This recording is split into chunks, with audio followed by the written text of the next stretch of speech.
poupi, poupi, poupi, poupi. C'est quelle danse, hein? C'est une danse qui vient d'être créée, ça. C'est la prolongation du Bensikin de N'est-ce tout pas? à l'heure, oui. Oh, merci de vous Bon, asseoir. on se bat comme on peut, hein. Ouais. Et il faut se battre comme Georges se bat. Voilà, par exemple. Ou comme Kémy se bat. Par exemple. C'est ça? Patrick, Bien. Bonjour. Bonjour Bastille, bonjour à tout le monde. Son chapeau aujourd'hui, quand même. Ouais, c'est... Oui, bon, voilà, je l'ai oublié quelque part. Ouais, c'est bien, c'est bien. En tout cas, merci d'être là. Et c'est la rentrée bientôt. Oui. Et Students Mac propose une plateforme d'échange avec les spécialistes qui peuvent permettre une meilleure orientation, mais aussi une meilleure compréhension dans une démarche pédagogique académique qu'importe. Oui, c'est la rentrée, les jeunes vont retourner à l'école. Et effectivement, Student Mac permet aux jeunes et à leurs parents de mieux s'orienter. C'est ça l'idée, c'est de savoir quel est l'environnement dans lequel ils vivent, qu'est-ce qu'on propose, qu'est-ce que nos universités proposent et surtout quel est leur talent à eux, afin de pouvoir mieux s'orienter, afin de pouvoir appréhender les métiers de demain. D'accord, Donc, c'est quoi? C'est le primaire, c'est le secondaire, c'est le supérieur? Alors, c'est le fin de secondaire et supérieur. Oui. D'accord, d'où l'importance de notre débat.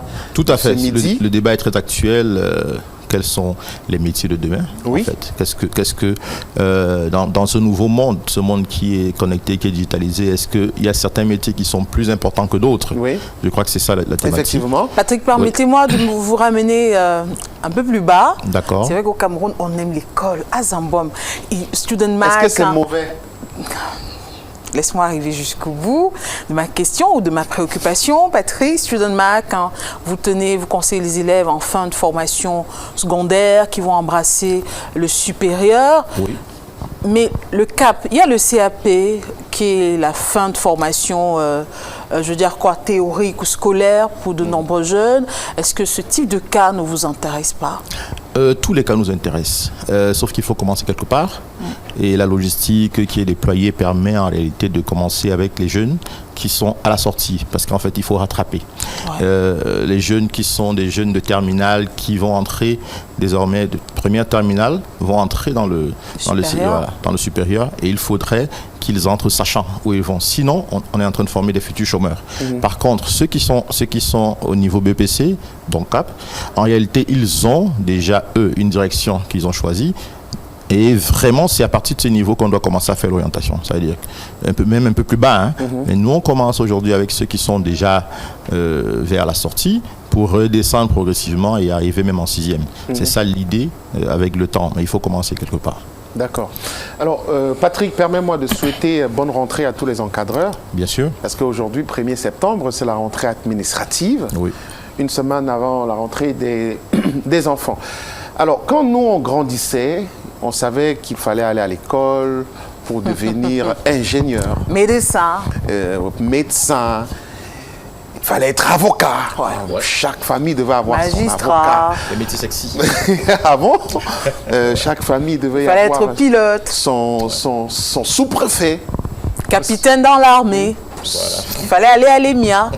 Mais non, moi, particulièrement, j'ai beaucoup aimé l'EMIA. Chaque fois, j'allais chez ma tante qui habitait pas loin de l'EMIA à Yaoundé. Et je disais, un jour, j'entrerai dans cette école. Oui. Toute petite, j'ai beaucoup aimé l'EMIA. Parce que tu voyais les gens en tenue, bien habillés Je voyais une école qui était belle. J'aimais l'architecture de l'extérieur.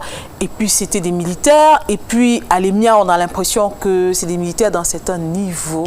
Effectivement, c'est des militaires d'un certain niveau. Voilà. Donc, j'étais impressionnée par le bâtiment. Et je me disais, je vais faire l'EMIA. Mais est-ce que tu savais ce qu'il faisait? D'accord. Oui, je savais ce qu'il faisait. Je m'étais renseignée.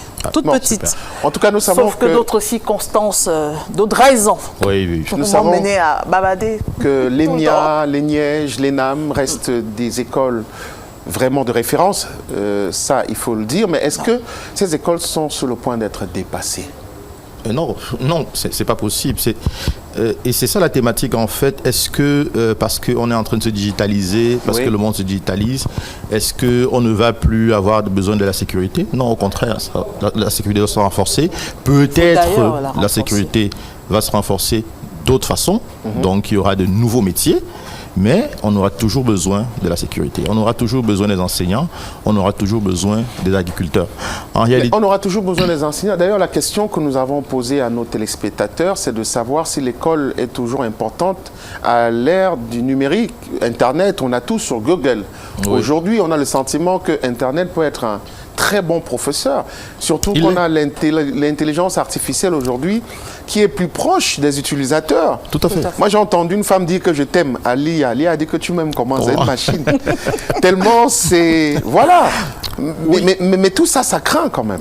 Oui, Bertie, en fait, on va s'adapter. On n'a pas le choix. C'est comme à l'arrivée d'Internet, il fallait s'y faire. Et le plus tôt on le fait, mieux ça vaudra pour nous. Donc, quel que soit le cas, aujourd'hui, est-ce que l'enseignant doit pouvoir composer avec l'IA pour mieux édifier ses élèves? Je dirais oui. On n'a plus beaucoup de choix, il faut le faire. Et c'est fouillé, c'est une base de données en réalité qui va permettre même à l'enseignant d'actualiser ses cours et de transmettre plus facilement à ses étudiants. Donc, est-ce que les méthodes d'enseignement doivent s'améliorer pour s'arrimer à tout ce qui est évolution? Oui, en principe. Sinon, la science évolue. Elle est évolutive, même la science de l'enseignement. Donc ça, c'est un débat, c'est un autre débat. Mais en réalité, est-ce que, parce qu'aujourd'hui, l'intelligence artificielle est arrivée dans notre monde, on va changer tout ce qu'on fait? Non, on va toujours continuer de vivre comme on vivait avant. Seulement, on va aller peut-être plus vite dans certains domaines et moins vite dans d'autres. Il est indéniable de dire que beaucoup de métiers vont disparaître. Là, récemment, on a parlé de 3000 emplois qui étaient complètement... ça, c'est sur Facebook. 3000 emplois qui étaient totalement down. Je ne savais pas qu'il en existait au Cameroun. Là, je parle de Facebook aux États-Unis. Oui. 3000 emplois down. Par contre, nous étions à une masterclass à l'initiative des 10 ans du 4e pouvoir avec le docteur Bida qui nous a donné des chiffres en disant que l'intelligence artificielle devrait faire disparaître près de 83 millions de métiers.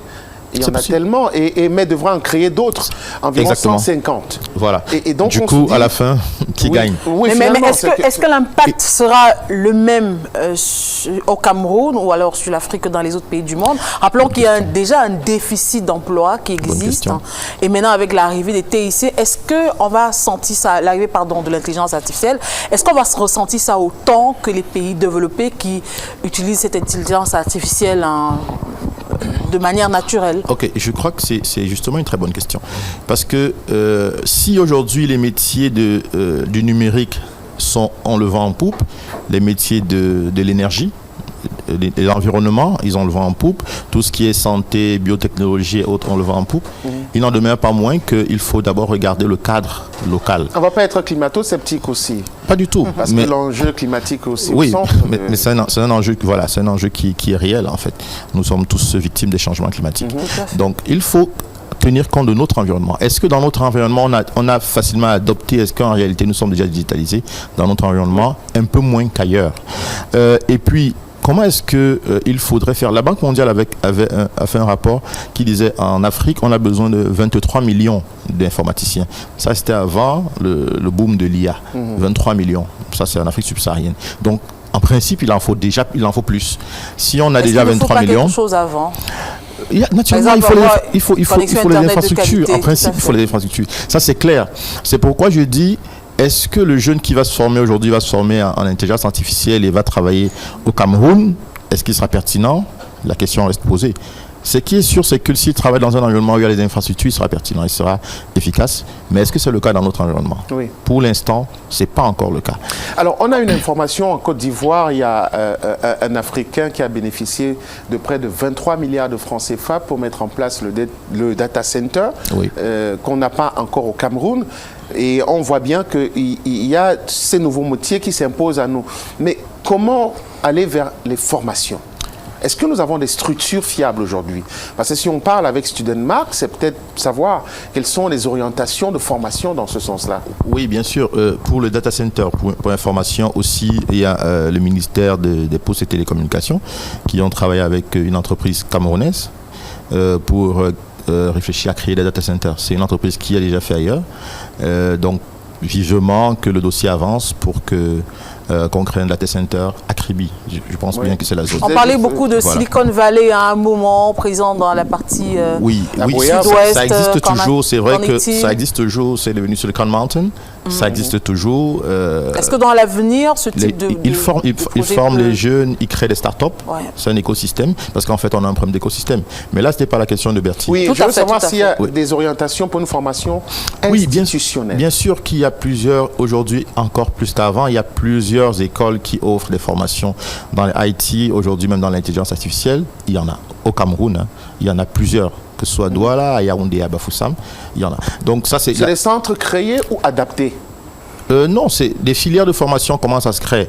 Une fois que j'ai mon bâtiment, je peux avoir un programme. Oui. Généralement, ces programmes sont en partenariat avec d'autres universités qui sont des universités étrangères. Du coup, c'est un peu plus facile pour les étudiants parce que le programme est préparé. On doit l'adapter naturellement à notre contexte. Mais on doit aussi créer des centres spécialisés.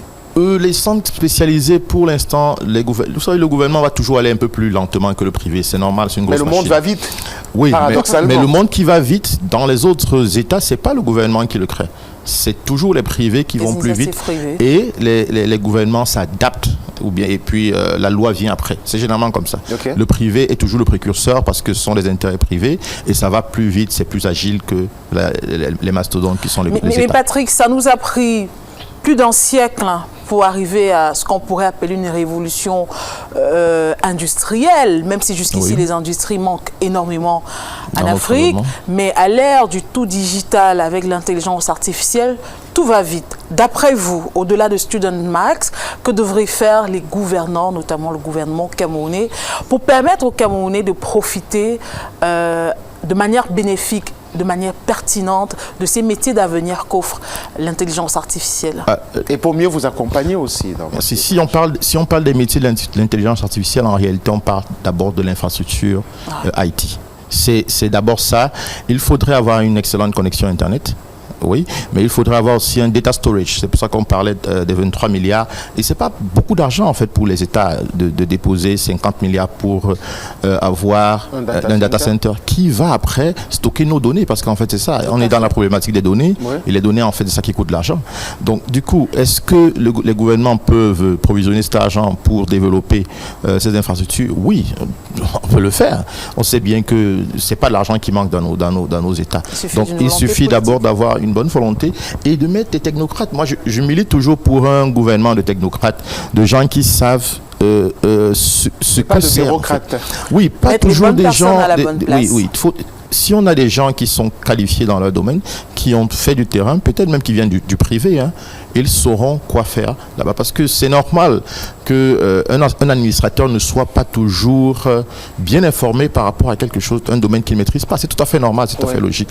On va me dire qu'il a des directeurs, mais à la fin, la décision lui revient. Mais il faut d'abord qu'il comprenne de quoi il s'agit et parfois ça prend du temps. Pourtant, si c'est un technocrate qui maîtrise le secteur, naturellement, il va développer le secteur, il va chercher les moyens et les ressources et même les contacts qu'il faut pour faciliter en réalité le développement de son secteur d'activité. Donc oui, qu'est-ce que les États doivent faire? Naturellement, ils doivent d'abord investir dans les infrastructures, mais concomitamment, on doit développer des programmes. On doit travailler avec le patronat pour savoir qu'est-ce qu'on veut faire, parce que il y a notre SDN 30 qui est devenu c'est la SDN 30 je crois, qui dicte en fait les métiers d'avenir au Cameroun. En réalité, c'est sur ça qu'on doit se baser pour créer notre économie. En principe, c'est ça. Oui. Avec le GCAM? Oui, avec le GCAM, naturellement, parce que le GCAM va prendre, va dire ses besoins aussi. Ouais. Et ces besoins-là doivent être renvoyés au gouvernement qui vont, avec le ministère de l'Enseignement supérieur, dire aux universités, voici ce dont on a besoin, développer les programmes de formation qui donc seront adéquats à ça. Finalement, une fois qu'on aura 10 000 jeunes qu'on a formés dans X domaines, ils seront nécessairement récupérés par le monde de l'emploi. S'il faut faire je crois qu'il manque il manque de coordination. Vous savez, tous les jours, on parle d'inadéquation formation-emploi. Je dis toujours qu'il y a 82% de chômeurs diplômés. Et on importe la main-d'œuvre qui vient d'ailleurs. Pourquoi ceux qu'on a formés sont au chômage? C'est un problème. On est en train de former des jeunes, donc ils vont à l'école. mais on ne les emploie pas. Ils ne répondent pas aux Ils ne besoins du répondent pas marché. aux besoins du marché. C'est aussi simple. Donc, c'est pour ça qu'il faudrait se parler, savoir que voici nos besoins, et les jeunes qui vont créer directement les formations qui vont leur permettre d'intégrer le marché, le marché de l'emploi. Je pense que c'est aussi simple que ça. Et pour moi, Bertie, ce retard précisément n'est forcément pas une mauvaise chose. Il permet à certains de conserver leur emploi, et je pense que ça peut donner le temps au gouvernement de trouver les moyens de permettre aux uns et aux autres de s'adapter, de rattraper rapidement. L'avocat de la défense. Non, je ne défends pas de rattraper rapidement le gap qui existe entre les pays sous-développés et les pays développés. Peut-être, mais pour rebondir rapidement sur ce que j'ai dit tout à l'heure, oui, aujourd'hui les choses vont plus vite. L'Afrique a quand même la chance, j'ai envie de dire la chance d'être en arrière. Parce qu'aujourd'hui, on peut voir les choses vont beaucoup plus vite qu'avant. Ce qu'on pouvait faire il y a 100 ans, en 2 ans, 3 ans, on peut le faire aujourd'hui en 2 jours. Donc, le fait, c'est juste d'avoir une bonne visibilité. On va pas aller plus vite que la musique. Non, on n'a pas besoin d'aller plus vite que la musique. On doit se rattraper. On doit rattraper un peu le temps. Et rattraper le temps avec notre environnement. Parce qu'on n'a pas nécessairement besoin d'être comme la Corée où on est dans un magasin et on regarde les choses et nous retrouve à la maison. Évoquer les données, il faut bien que l'Afrique apprenne à gérer les données. Donc en fait, pour résumer ce qu'on a dit, il y a une pub qui a été très célèbre dans notre pays, qui disait que l'analphabète de demain ne sera plus celui qui n'est pas allé à l'école, mais celui qui ne sait pas maîtriser un outil informatique. Oui. Donc ce qu'il faut rappeler, c'est qu'aujourd'hui, en haut de l'échelle, c'est l'informatique. Aujourd'hui. Oui, sans plus douter, c'est l'informatique. Donc on ne va pas tourner autour du pot. Non, c'est l'informatique, c'est les métiers du numérique. Et vraiment, c'est des métiers qui sont assez vastes. Il y a plusieurs métiers dans le numérique et dans la tech. Donc c'est justement... il faut dans le numérique. On gère sa plantation à partir de son smartphone, on gère son commerce à partir de son smartphone, on peut faire la cuisine à partir de son smartphone. Oui, tout à fait. On est vraiment dans le tout numérique. Pour parler on te dépanne à partir du smartphone. Par exemple. Pour parler de plantation, il y a des amis qui ont sur leur téléphone leur serre quelque part là dans Adamawa, et ils regardent, ils voient avec la technologie, et ils voient quand ça déclenche automatiquement les arrosages. Voilà. Donc c'est technologique. On va plus dire qu'on n'a plus des plantes parce qu'il y a pas de il y a beaucoup de soleil, il n'y a pas eu de pluie. D'accord. On peut gérer tout ça. Donc ce qu'il faut retenir, mesdames, messieurs, c'est qu'aujourd'hui, si vous avez envie de vous intégrer dans un secteur porteur, il faut penser tout de suite à l'informatique. Et dans l'informatique, il y a tellement de métiers aujourd'hui, c'est une affaire de spécialisation maintenant. Exactement. Et il faut se spécialiser. Il y a un nouveau métier de community manager. C'est incroyable. Tout le monde veut en avoir aujourd'hui. Oui, bien sûr. C'est quelque chose qu'il faut prendre très au sérieux. De nombreuses écoles privées ont d'ailleurs réadapté leurs UV pour programmer des UV spécifiques au management, à la gestion du numérique. Du management communautaire, effectivement, à travers la communication et autres. Je vais quand même dire quelque chose, Bertie. Il faut aussi dire aux jeunes que ça ne sera plus uniquement le diplôme. Ce sera beaucoup de certifications. Parce que le monde professionnel reconnaît les certifications. Une certification, c'est différent d'un diplôme parce que le diplôme est totalement académique. On ne sait pas exactement. On connaît les grandes lignes, mais on ne sait pas ce que vous savez faire. Pourtant, la certification, elle est technique. Et on sait exactement ce que vous maîtrisez quand vous avez une certification. Donc, pendant que le jeune fréquente, il faut que le parent l'aide à faire des certifications. Et ça, tout ça, ils auront sur StudentMac, sur la plateforme que vous voyez passer à l'écran. Comment on intègre StudentMac? Pour l'instant, c'est sur Facebook, mais vous pouvez, dès la semaine prochaine, télécharger l'application que vous voyez sur Play Store. D'accord. StudentMac. Merci. Africa's Talents, World's Future. Exactement. Thank you, bro. Mais rassurez-nous, il n'y a pas de filière inutile. Pas du tout. Il n'y a pas de filière. Non, pas du tout. Toutes les filières sont nécessaires. Peut-être pas en termes de nombre. Il n'y aura peut-être pas besoin de plusieurs sociologues, de 2000 sociologues au Cameroun. Non. Pas 2000 historiens. Non, on peut doser les quantités, en principe. 2 sociologues pour 1000 informaticiens. Merci, par exemple, Patrick. Je t'en prie.